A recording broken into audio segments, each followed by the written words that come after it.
Hello students, already we have learned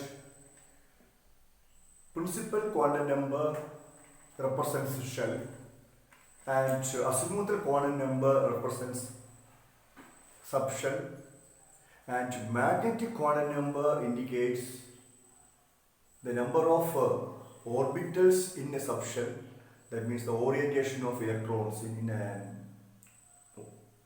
orbital, and the spin quantum number indicates the spin of electrons in an atomic orbit. അപ്പോൾ നമുക്കറിയാം ഓരോ ഷെല്ലിലും subshells ഉണ്ട്. Each shell has different subshells. സബ്ഷെല്ലിൽ എന്തുണ്ട്? Orbitals ഉണ്ട്. Okay, ഓർബിറ്റൽസിൽ ആരുണ്ട്? Electrons ഉണ്ട്. ഓക്കെ, ഇന്ന് ഞാൻ ഡിസ്കസ് ചെയ്യാൻ വേണ്ടി പോകുന്നത്, today I am going to discuss the distribution of electrons in different atomic orbitals around the nucleus of an atom. ന്യൂക്ലിയസിന് ചുറ്റുമുള്ള ആറ്റോമിക് ഓർബിറ്റലിലുള്ള ഇലക്ട്രോൺസിന്റെ ഡിസ്ട്രിബ്യൂഷനെ കുറിച്ചാണ്, അല്ലെങ്കിൽ we can say the filling of electrons in different atomic orbitals. Different atomic ഓർബിറ്റൽസിലുള്ള ഇലക്ട്രോണിന്റെ ഫില്ലിങ്ങുമായി ബന്ധപ്പെട്ട കാര്യമാണ് ഞാൻ ഇന്ന് ഡിസ്കസ് ചെയ്യാൻ വേണ്ടി പോകുന്നത്. The distribution of electrons in different atomic orbital is called electronic configuration. This filling of electrons in different atomic orbitals based on certain laws or principles. ഇപ്പോൾ ഡിഫറെൻ്റ് ആറ്റോമിക് ഓർബിറ്റൽസിൽ ഇലക്ട്രോണിൻ്റെ ഫില്ലിംഗ് നടക്കുന്നത് ചില റൂൾസിനെ അല്ലെങ്കിൽ പ്രിൻസിപ്പിൾസിനെ ബേസ് ചെയ്തുകൊണ്ടാണ്. Okay, അതാണ് നമ്മൾ ഇന്ന് discuss ചെയ്യാൻ വേണ്ടി പോകുന്നത് ഈ ചാപ്റ്ററിൻ്റെ last part. The first principle is Aufbau principle. Half-bow is a German വാക്കാണ് half-bow. Half-bow means building up principle. അപ്പോൾ എന്താണ് ഈ പ്രിൻസിപ്പിൾ പറയുന്നത്? Half-bow principle states that electrons are added progressively in the various orbitals in the order of increasing energy. Electrons are added progressively to the various orbitals in the order of increasing energy, starting with the orbital of lowest energy. അപ്പോൾ different ഓർബിറ്റൽസിൽ ഇലക്ട്രോണിൻ്റെ filling നടക്കുന്നത് എനർജിയുടെ increasing ഓർഡറിലാണ്. അപ്പോൾ ആദ്യമായിട്ട് ഇലക്ട്രോണിൻ്റെ filling നടക്കുന്നത് എനർജി ഏറ്റവും ലോവസ്റ്റ് ആയിട്ടുള്ള ആറ്റോമിക് ഓർബിറ്റലിലാണ്. അതിനുശേഷം എനർജിയുടെ ഇൻക്രീസിങ് ഓർഡറിൽ ഇലക്ട്രോണിന്റെ ഫില്ലിംഗ് നടക്കുന്നു എന്നാണ് aufbau principle, building up principle പറയുന്നത്. Lower level to higher level. Yes, okay. Then please listen. First shell has only one subshell, that is s. Second shell, two subshell, we know s and p. Third shell, three subshells, S, P and D. Fourth shell, four subshells, S, P, D and F. Then here we got S, P, D, S and P. Like this, S, P, D, F, G and O. Okay. First shell is S. Principal. First shell means principal quantum number is 1. Then oneness. Second shell, principal quantum number 2. Then okay, these subshells are indicated by 2s, 2p. അപ്പോൾ ഇവിടെ എന്താ? Third ഷെല്ലിലെ subshell 3s, 3p, 3d. 4s, 4p, 4d, 4f. 5s, 5p, 5d. 6s, 6p. ഇങ്ങനെ പോകും. 1s, 2s, 2p, 3s, 3p, 3d. 4s, 4p, 4d, 4f. 5s, 5p, 5d. 6s, 6p. Okay, അപ്പോൾ ആദ്യം ഇലക്ട്രോണിന്റെ filling നടക്കുന്നത് എവിടെയാണ്? വൺനെസ്സിലാണ്, lowest energy. അത് കഴിഞ്ഞാൽ then 2s, then 2s കഴിഞ്ഞാൽ 2p. 2p. ഇപ്പോൾ നമുക്കറിയാം ഇവിടെ K ഷെല്ലിലുള്ള ഇലക്ട്രോൺസ് ഏറ്റവും ലോവസ്റ്റ് എനർജി ഉള്ളത് K ഷെല്ലിലുള്ള ഇലക്ട്രോൺസിനാണ്. അപ്പോൾ 1s is K ഷെല്ലിലുള്ള സബ്ഷെല്ലാണ് 1s. 1s is filled first. Then the increasing order of energy 2s 2p. 2p കഴിഞ്ഞാൽ നെക്സ്റ്റ് 3s. 3p കഴിഞ്ഞാലോ 3s കഴിഞ്ഞാലോ 3p. 3p കഴിഞ്ഞാൽ ശരിക്കും ഇലക്ട്രോണിന്റെ ഫില്ലിംഗ് നടക്കേണ്ടത് 3dയിലാണ്. പക്ഷെ 3dയേക്കാൾ എനർജി കുറച്ച് ലോ ആണ് 4sന്. 4s has lower energy than 3d.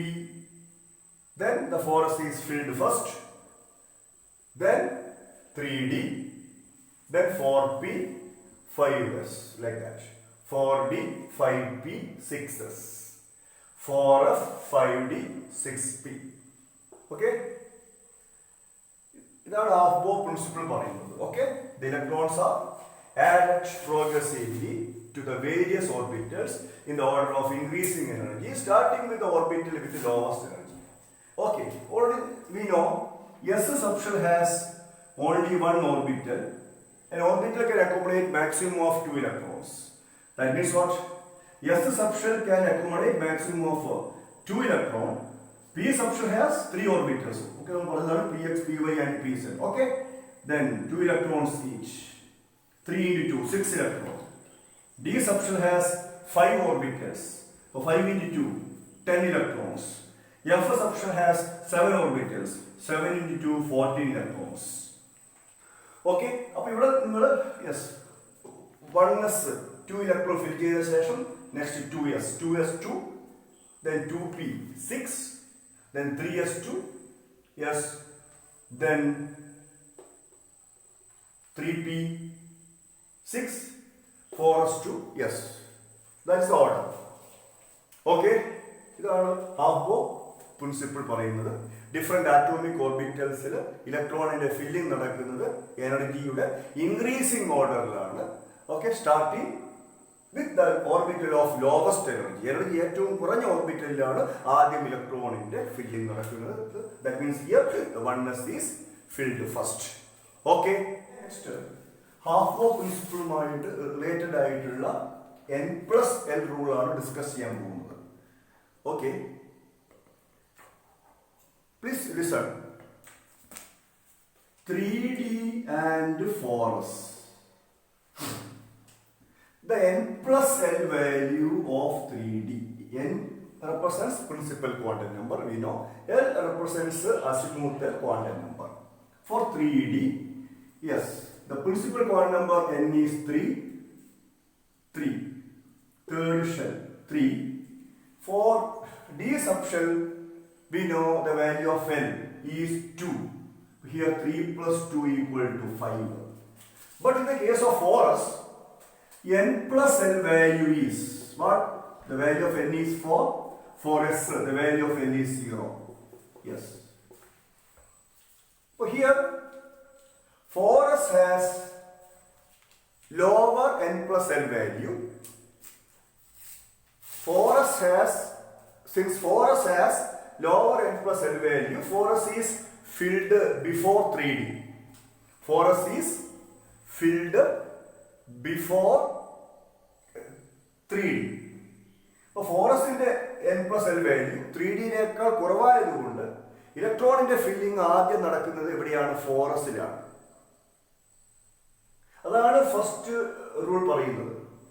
According to n+l rule, n+l റൂളിലെ ഫസ്റ്റ് പോയിന്റ് പറയുന്നത് the orbitals are filled in the increasing order of n+l value. The orbitals are filled in the increasing order of n+l value.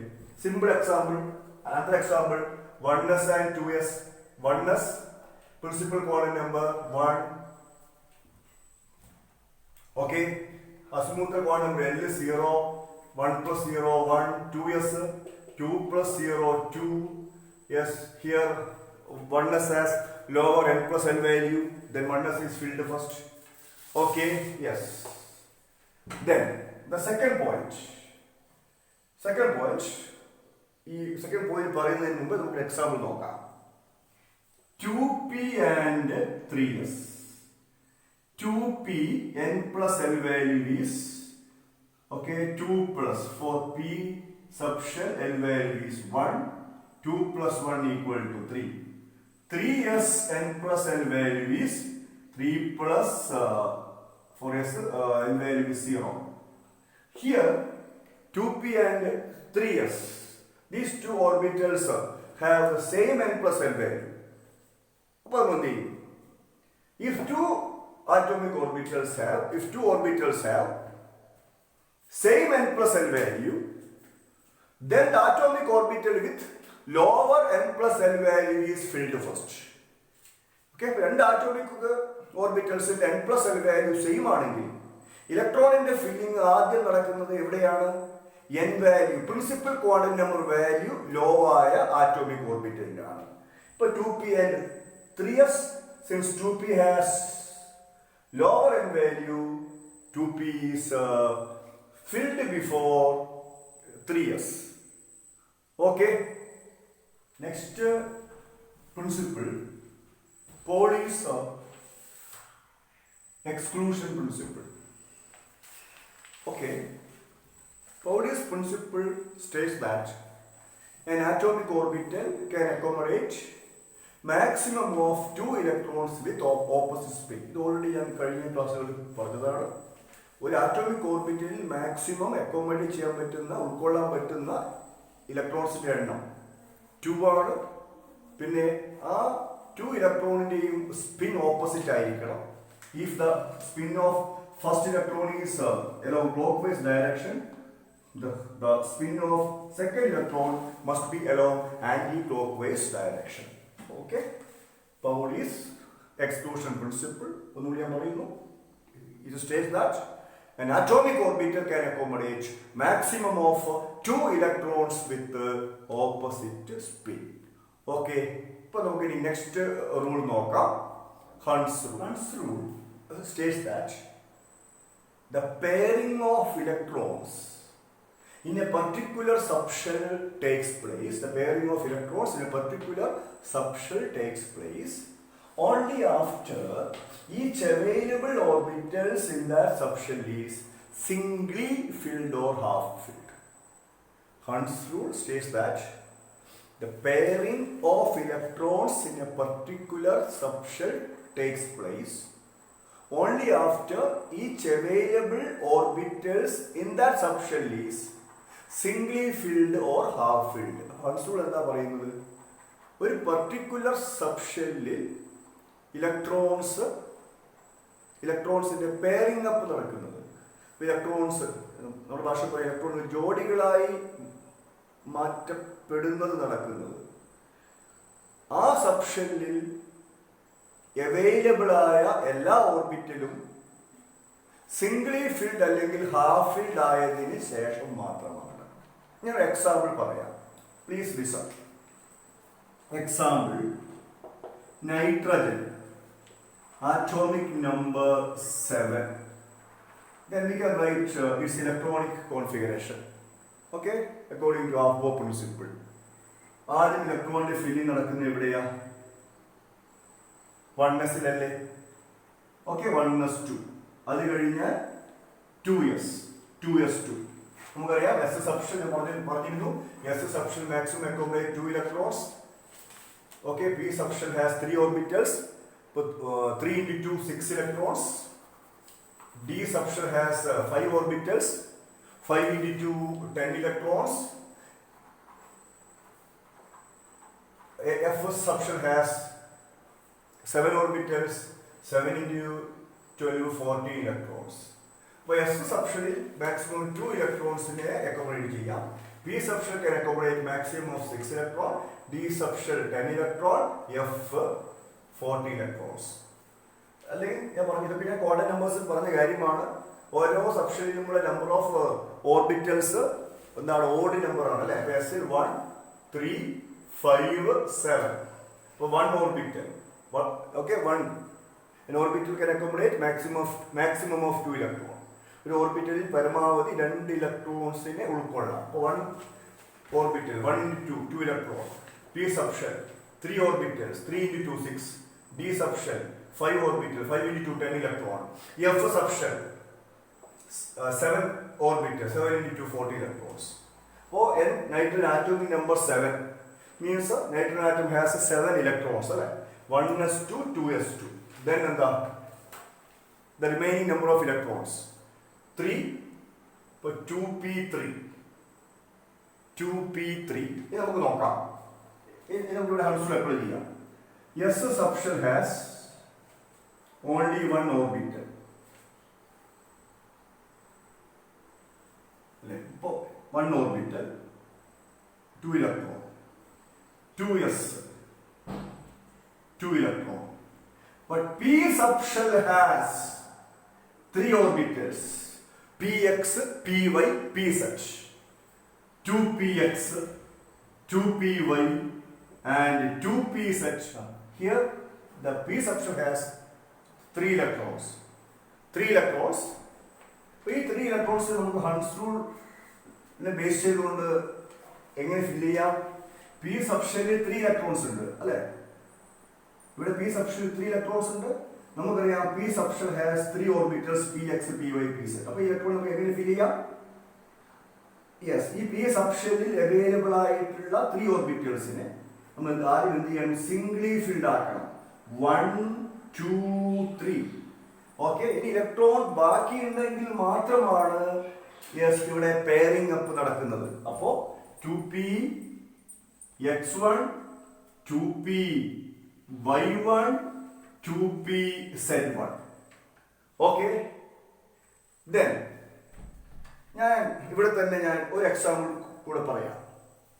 Listen, oxygen atomic number 8. Its electronic configuration is what? 1s2, 2s2, then 2 plus 2, 4. 4 electron. The remaining electrons 4, 2p4. 1s2, 2s2. P subshell has 4 electrons in oxygen atom. How can we fill this 4 electrons in P subshell? ആദ്യം നമ്മൾ എന്ത് ചെയ്യണം? P subshellൽ available ആയ എല്ലാ ഓർബിറ്റലിനെയും Zwingli filled ആക്കി അല്ലെങ്കിൽ half filled ആക്കി. Okay, Zwingli filled അല്ലെങ്കിൽ half filled. Okay, then the remaining electron is 1. ആ 1 ഇലക്ട്രോണിനെ നമുക്ക് എവിടെ ഫില്ല് ചെയ്യാം? 2px ൽ ഫില്ല് ചെയ്യാം. അപ്പോൾ the 2 here that according to Hund's rule is 2px get paired only after each available orbital in this P subshell is singly filled. അല്ലേ, ഈ px ലെ ഇലക്ട്രോൺസ് പെയർഡായി മാറിയത്, ജോഡികളായി മാറിയത് ഏതിനു ശേഷം മാത്രമാണ്? ആ P subshell അവൈലബിൾ ആയ എല്ലാ ഓർബിറ്റലും സിംഗ്ലി ഫിൽഡ് അല്ലെങ്കിൽ ഹാഫ് ഫിൽഡ് ആയതിനു ശേഷം മാത്രമാണ്. ഓക്കെ, അപ്പോൾ here we can write 2px2, 2py1, 2pz1. Next example, fluorine atomic number 9. Its electronic configuration becomes 1s2, 2s2, 2 plus 2, 4, then 2p5. Okay, 1s2, 2s2. ഇവിടെ fluorine ആറ്റത്തിൽ P subshell has 5 electrons. ഈ 5 ഇലക്ട്രോൺസിനെ നമുക്ക് ഈ P subshell എങ്ങനെ fill ചെയ്യാം? P subshellൽ available ആയിട്ടുള്ള 3 orbital ഉണ്ട്. px, py, pz. നമുക്ക് എല്ലാത്തിനെയും സിംഗ്ലി ഫിൽഡ് ആക്കി or ഹാഫ് ഫിൽഡ് ആക്കി. The remaining electrons 2. ഓക്കെ, ഇനി 2 ഇലക്ട്രോൺസ് ഇവിടെ ബാക്കിയുണ്ട്. അപ്പോൾ നമ്മൾ എന്ത് ചെയ്യുന്നു? We can fill the electrons, 1 in 2px, 1 in 2py. So here the 2px and 2py get paired. These 2px orbital and 2py orbital get paired only after each available orbital in the P subshell is singly filled or half filled. ഞാൻ വേറൊരു case പറയാം. ഇപ്പോൾ D5 കോൺഫിഗറേഷനുള്ള ഒരു atom. D5 കോൺഫിഗറേഷനുള്ള ഒരു ആറ്റം means what? ആറ്റത്തിന്റെ D subshellൽ 5 ഇലക്ട്രോൺസ് ഉണ്ട്. ആ 5 ഇലക്ട്രോൺസിനെ നിങ്ങൾ D subshell എങ്ങനെ ഫില്ല് ചെയ്യും? Yes, we know D subshell has 1, 2, 3, 1, 2, 3, 4, 5 orbitals. Okay? According to Hund's rule, we will all orbitals singly filled.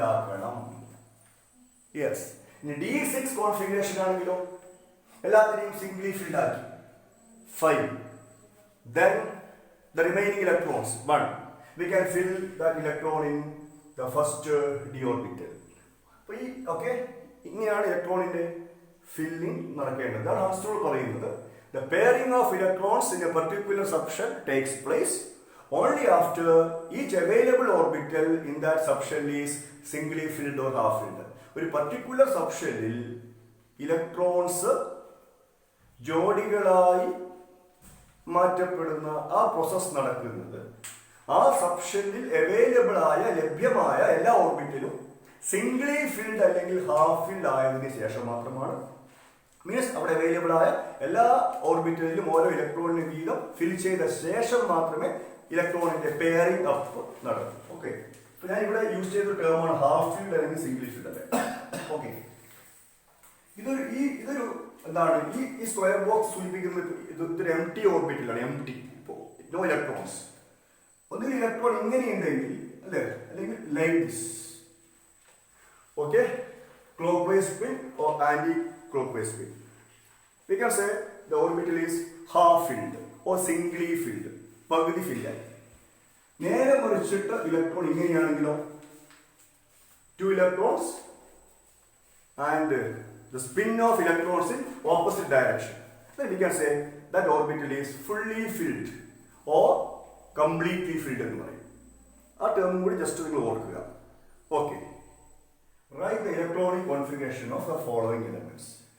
Okay, ചില ഇമ്പോർട്ടൻറ്റ് എലിമെന്റ്സിന്റെ ഇലക്ട്രോണിക് കോൺഫിഗറേഷൻ നമ്മൾ എഴുതണം. Okay, first one hydrogen atomic number 1. We can write the electronic configuration. Here the filling of electron takes place in 1s 1. Then helium 1s2 as a subshell can accommodate maximum of 2 electrons. Helium atom in atomic number 2, helium atom has 2 electrons. Then lithium atomic number 3. How can you write the electronic configuration? 1s2, then 2s1. Okay, 1s2. Then the remaining electron 1. അതുപോലെ നമുക്ക് 2s ഫിൽ ചെയ്യാം. Then beryllium. നോക്കുക, ഇപ്പോൾ doubt ഉണ്ടെങ്കിൽ നിങ്ങൾ എന്ത് ചെയ്യണം? ഇതുപോലെ ഒരു സൈഡിൽ അങ്ങോട്ട് എഴുതി നോക്കുക. ഓക്കെ, എഴുതി വെക്കുക. അപ്പോൾ ഒരിക്കലും നമുക്ക് തെറ്റുപറ്റില്ല. ബെർലിയം ആറ്റോമിക് നമ്പർ 4 നോക്കിക്കോളൂ, 1s2, then 2s2. Boron atomic number 5 electrons, 1s2, 2s2, then 2 plus 2 4 electrons. ബാക്കിയുള്ള ഇലക്ട്രോൺസ് 1 ആണ്. നമുക്ക് 2p ഫിൽ ചെയ്യാം, 2p1. then carbon atomic number 6, 1s2, 2s2, 2p2, 2 plus 2 4 plus 2 6. then sodium atomic number 11, 1s2, 2s2, 2 plus 2 4 electrons, remaining electrons 7. സോഡിയത്തിൽ atomic number 11 ആണ്. 11 electrons ആണ് ഉള്ളത്. ഇനി 7 electrons കൂടി ഫിൽ ചെയ്യാനുണ്ട്. 2s കഴിഞ്ഞാൽ നെക്സ്റ്റ് എന്താ, 2p ആണ്. p subshell can accommodate maximum of 6 electrons. നമുക്കറിയാം 2 plus 2 4 plus 6 10. the remaining electrons 1. അത് നമുക്ക് എവിടെ ഫിൽ ചെയ്യാം? 3s ഫിൽ ചെയ്യാം, 3s1. Okay, next chlorine atomic number 17, 1s2, 2s2, 2p6, 3s2, 2 plus 2 4 plus 6 10, 10 plus 2 12. 3s കഴിഞ്ഞാൽ നെക്സ്റ്റ് ഇലക്ട്രോൺ ഫില്ലിംഗ് നടക്കുന്നത് 3p യിലാണ് അല്ലേ. p subshell can accommodate maximum of 6 electron. അപ്പോൾ ബാക്കി 5 ഉള്ളൂ, അത് നമുക്ക് ഇവിടെ ഫിൽ ചെയ്യാം. 1s2, 2s2, 2p6, 3s2, 3p5. then scandium atomic number scandium atomic number 21. ഇപ്പോൾ സ്കാൻഡിയത്തിൽ 21 ഇലക്ട്രോൺസ് ഉണ്ട്. ഫിൽ ചെയ്യാൻ നമുക്ക് 1s2, 2s2, 2p6, 3s2, 3p6. 2 plus 2 4, 4 plus 6 10, 10 plus 2 12, 12 plus 6 18. Okay 3p കഴിഞ്ഞാൽ നെക്സ്റ്റ് എന്താ അപ്പോൾ 4s 2, 18 plus 2 20 ഇലക്ട്രോൺസ്. ബാക്കിയുള്ള ഇലക്ട്രോൺസ് 1. അത് നമുക്ക് ഇവിടെ ഫിൽ ചെയ്യാം 3d1. ഓക്കെ 3p 6 ആയി, then 4s2, then 3d1. Okay ഇങ്ങനെയാണ് നമ്മൾ ഇലക്ട്രോണിക് കോൺഫിഗറേഷൻ എഴുതുന്നത്. Okay that is the filling of electrons in different atomic orbitals. Okay, on the basis of these rules, Haber principles, Pauli's principle and Hund's rule. Okay അപ്പോൾ ഞാൻ നിങ്ങൾക്ക് ഈ chapter എന്താണ് chapter കഴിഞ്ഞു. Okay chapter is over. ഞാൻ നിങ്ങൾക്ക് ഒരു assignment തരികയാണ്. You have to write the exceptional configuration of chromium and copper. ക്രോമിയത്തിൻ്റെയും കോപ്പറിൻ്റെയും ഇലക്ട്രോണിക് കോൺഫിഗറേഷൻ ബാക്കിയുള്ള എലമെൻസിൻ്റെ ഇലക്ട്രോണിക് കോൺഫിഗറേഷനിൽ നിന്നും ഡിഫറെൻ്റ് ആണ്, എക്സെപ്ഷണലാണ്, വ്യത്യസ്തമാണ്, ഡിഫറെൻ്റ് ആണ്. Okay you have to write the electronic configuration of chromium and copper. Refer the textbook. Chromium atomic number 24, copper atomic number 29. അപ്പോൾ okay നിങ്ങൾ ഇലക്ട്രോണിക് കോൺഫിഗറേഷൻ എഴുതുക, എന്നിട്ട് ആ എക്സെപ്ഷണൽ കോൺഫിഗറേഷനുള്ള റീസൺ നിങ്ങൾ കണ്ടെത്തണം. ഓക്കെ ഈ കാര്യങ്ങൾ കൂടി നിങ്ങൾ ചെയ്യുക. Okay good bye, study well.